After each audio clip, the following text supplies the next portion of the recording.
Right, we've got a quick service on this one today, just an oil change. I might check the air filter as well to see what it's like. Obviously being such a low car, you've got to put it on wood to get the jack underneath it. An oil change on these, got the impact driver because it's got one of the trays underneath, it's got a load of the little Torx bits to come off, so we use that one. Bosch oil filter, manual oil. This car's always had manual oil in it, so we've had it, and it's now on 173,000 miles.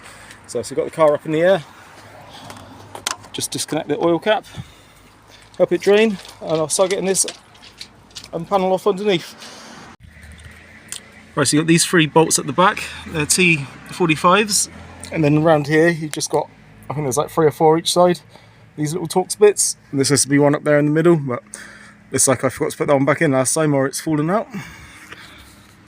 So it only makes the job a lot longer when you've got to take this off first. Well, that's the belly pan off, there's not so much to look at. The oil filter is, you got to take that plug off there, you see where I've done some temporary repairs on it. Then you can just about get to the oil filter there, and you've got the drain bolt to drain there, so we'll just let that soak. Let that drain once we change the filter. This is 19mm head on the drain bolt. Oh, I thought I'd slackened off.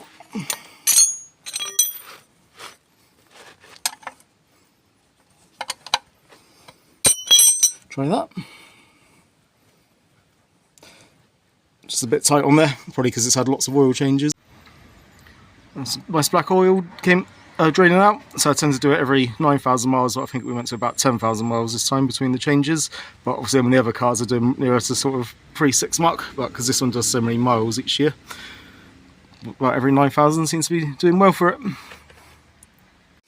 Right, I've just topped up the coolant back up to the max line, or just put the air filter out. It's been in there about 2 years, but it doesn't look too bad. Should just be able to blow out the worst of it and not change it at the next service then. And same in the box there, just give all that a quick blow out. The sun plug's back in, just got to get to the oil filter now. So this is just a temporary repair I done on there the day before we were going on holiday. The engine light come on, I think it was these wires had broken up. There's just a little clip there, you just pull the tab back.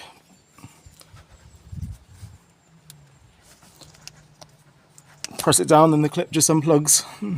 So I've got a new plug with pigtails on it, but I'm not changing it yet. And you just got to unclip the wiring harness up there, and then you can just about get to the filter housing there then. And I think it's a 32mm socket on that.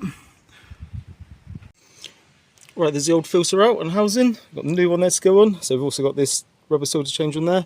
But say, always make a mess doing this filter. I think there is a drain bit in the middle there, but it always seems very tight, and I've never been brave enough to try and undo it to drain the filter first. Right, there's a new filter in the housing, ready to try and wrestle back up in here. It's not a job I look forward to on this car. Right, that's the oil filter back in place. Obviously don't go crazy tightening it, I just like to do it all the way up, then just nip it up a bit. So obviously you've got to connect that wiring harness clip back in, and the plug's got to go back on.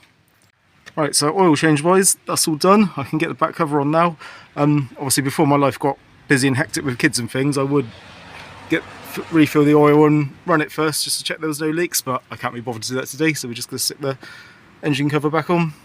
So let's get all the screws back in first, just to put them in loosely. Now I'll just buzz them around with this old impact driver. Actually quite a good impact driver, I bought it to do the fence, but it's nice because I'm not using my DeWalt and Milwaukee stuff on an oily oil change then.